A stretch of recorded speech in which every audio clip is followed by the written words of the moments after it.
Welcome viewers to the next video of the playlist STL in C++. So today we will be talking about a container which is known as vectors. So for a brief introduction, what is a vector? You can consider vectors as those arrays which have no predefined size limit. What do I mean by that? So let's say if we had a array A of size 5, we would not have been able to change the size of the array from 5 to 6 or 7 or just any other thing. This 5 would have remained constant, but that is not the case in vectors. In vectors we can change the size of the vectors, okay, and it will work in the similar way, just the way the array works. So we'll see how to use the vectors in our code. So to include all the STL code inside our program, we can write #include with standard C++.h, but since this is just a vector specific introductory video, so we'll write #include vector, and before that you always have to write #include iostream.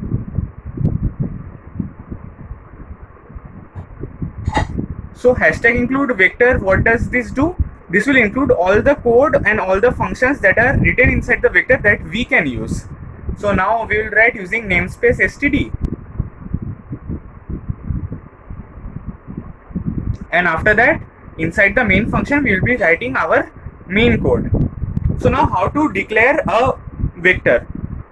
We can declare a vector in this way. We will write vector keyword, then the type of vector we want. We could have wanted a string vector or an integer or a character vector. We have to mention the data type over here, and then the variable name. Now if we write v.push_back, and let's say we have taken integer, so we will push an integer. When we push an integer 6, and if we print the size, it will give us 1, and 6 is present inside the vector. Now if we do v.push_back 7 and we do v.size, then it will give 2. So you can see that the size has changed and the element has been inserted at the back. Now you can also remove the element from the back in this way by writing v.pop_back. So 7 will be removed and the vector will look like this, and then if we do v.size, the vector will be of size 1. Okay, so now we will see how can we create a copy of a vector. We will simply write vector int v or let's say since we have named v1 v, we will name this v1 and then in bracket v. So the time complexity is on, okay, for the copying of this vector. You might think that it is being copied in just one line, but no, every element is being copied from v vector to v1 vector, okay. So we can say that the time complexity for the copying of the vector is O of n. So for a quick recap, now what is happening?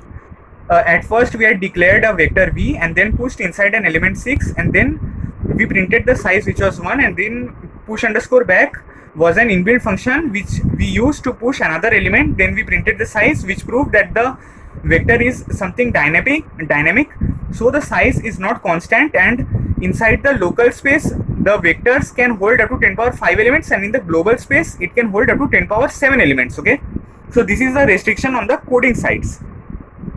Now what did we do? To remove an element from the back, we did v.pop_back, and then if we printed the size, it came out as 1 as the 7 was popped out, okay. And now what we did was to create a copy. So if we do cout v1 of 0, then we can get what was present at v of 0, because the same vector has been copied. So what was v1? So what was v of 0? V of 0 was 6, because we had popped out 7, so only the remaining element was 6.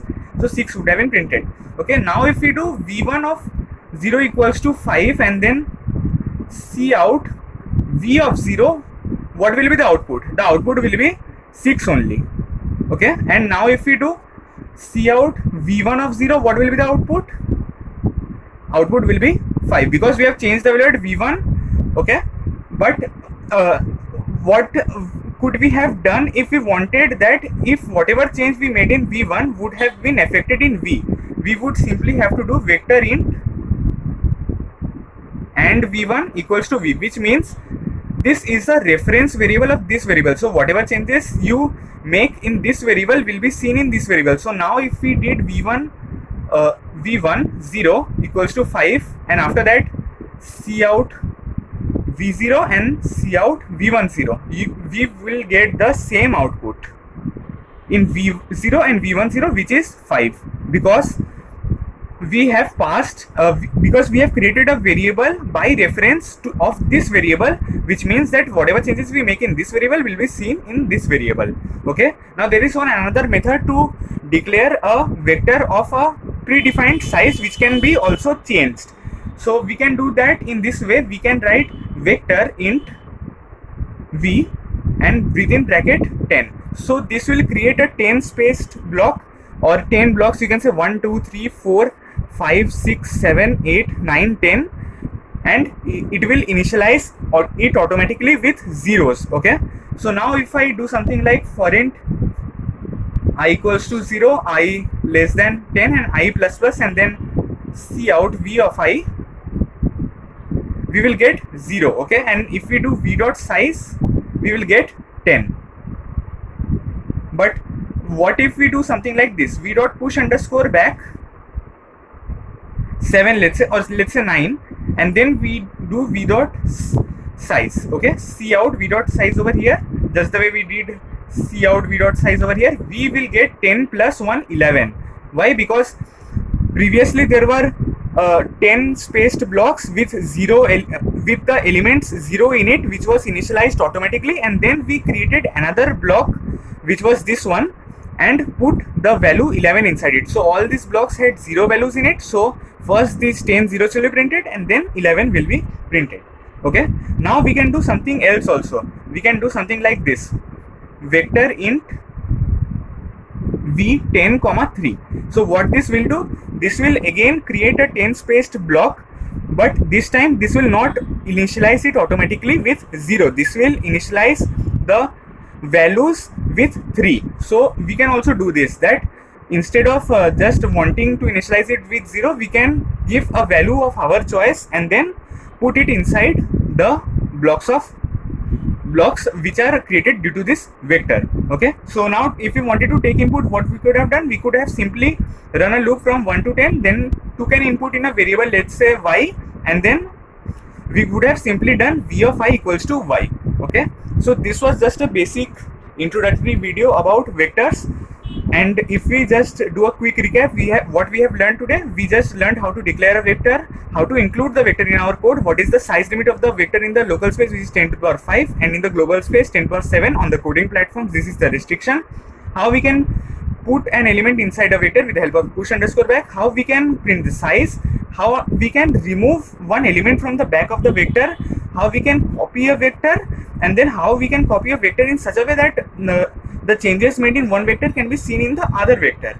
And then we see that how we can print the vector and how we can create a vector of some size.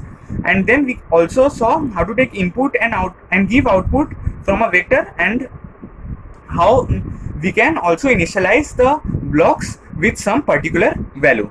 Okay, and just one another thing, that was when you are copying, the time complexity is O of 1, but while push underscore back, the time complexity is O of 1, and similarly for pop underscore back also.